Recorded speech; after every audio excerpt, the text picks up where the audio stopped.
అనకాపల్లి జిల్లా రావికమతం పోలీస్ స్టేషన్లో మరో కేసు నమోదైంది. ఈ కేసుకు సంబంధించి తన లాయర్తో బెయిల్ పేపర్స్ ను పిఎస్ కు పంపించారు ఆర్జీవీ. ఈ నెల 9న పోలీసులు కేసు నమోదు చేశారు.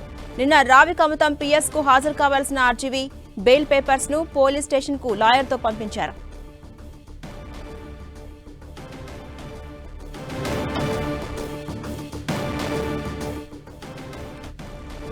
ఆర్జీవీపై మరో కేసు నమోదైంది. అనకాపల్లి జిల్లా రావికమతం పోలీస్ స్టేషన్లో మరో కేసు నమోదైంది. ఈ కేసుకు సంబంధించి తన లాయర్తో బెయిల్ పేపర్స్ ను పిఎస్ పంపించారు ఆర్జీవీ. ఈ నెల 9న పోలీసు కేసు నమోదు చేశారు.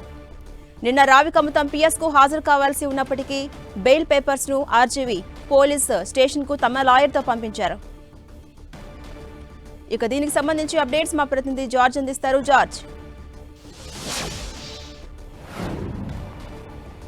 అనకాపల్లి జిల్లాకు సంబంధించి రాంగోపాల్ వర్మపై కేసు నమోదైంది. దీనికి సంబంధించి వ్యూహం సినిమా నేపథ్యంలో ఆయన ఫోటోలు ఎవరైతే చంద్రబాబు అలాగే పవన్ కళ్యాణ్ ఫోటోలు మార్పింగ్ చేయడంతో పాటు వారిపైన అనుచితంగా వ్యవహరించారంటూ కూడా టీడీపీ నాయకులు స్వయంగా జిల్లా ఎస్పీకి ఫిర్యాదు చేయడం జరిగింది. జిల్లా ఎస్పీ ఆ కేసును రావికమతం పోలీస్ స్టేషన్కు ట్రాన్స్ఫర్ చేశారు. ఈ నేపథ్యంలోనే రావికమతం పోలీస్ స్టేషన్లో కేసు అయితే నమోదు చేశారు. కేసు నమోదు చేసిన తర్వాత ఈరోజు విచారణకు రావాలంటూ 41 నోటీసులను రాంగోపాల్ వర్మకు రావికమతం పోలీసులు అందజేయడం జరిగింది. అయితే తాను షూటింగ్లో బిజీగా ఉండడం వల్ల తాను విచారణకు హాజరు కాలేనని, అంతేకాకుండా తనకు వారం రోజుల పాటు కూడా ఈ వెసులుబాటు కల్పించాలంటూ కూడా తన లాయర్ ద్వారా ఆయన సమాధానం పంపించడం జరిగింది. అయితే ప్రస్తుతానికి చూసుకున్నట్లయితే కనుక ఇప్పటికే మద్దిపాడులో సైతం కూడా రాంగోపాల్ వర్మ మీద కేసు అయితే నమోదు చేయడం జరిగింది. తాజాగా ఇప్పుడు అనకాపల్లి జిల్లాలో సైతం కూడా కేసు నమోదు చేశారు.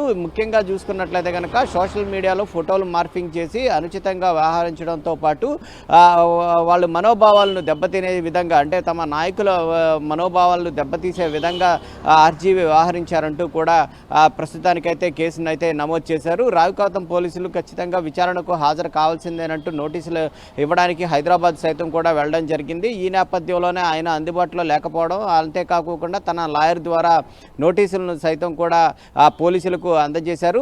తన లాయర్ ద్వారా ఏదైతే వారం రోజులు తర్వాత తాను విచారణకు హాజరవుతానని, వారం రోజులు తనకు సమయం కావాలంటూ కూడా లాయర్ని అయితే కోరడం జరిగింది.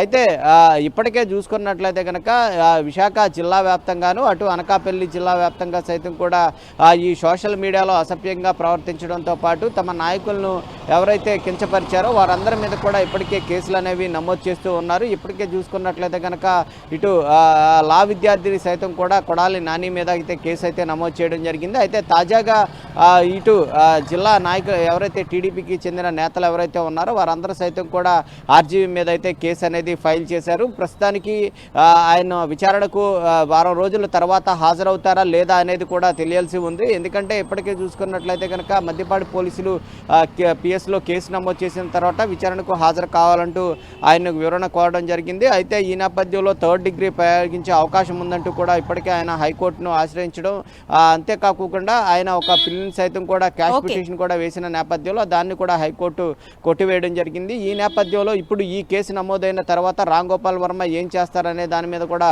ఉత్కంఠ అయితే నెలకొని ఉంది. మరొక వైపు పోలీసులు సైతం కూడా ఖచ్చితంగా ఈ కేసుకు సంబంధించి ఆయన హాజరు కావాలంటూ కూడా చెప్తూ ఉన్నారు. Right, thank you George.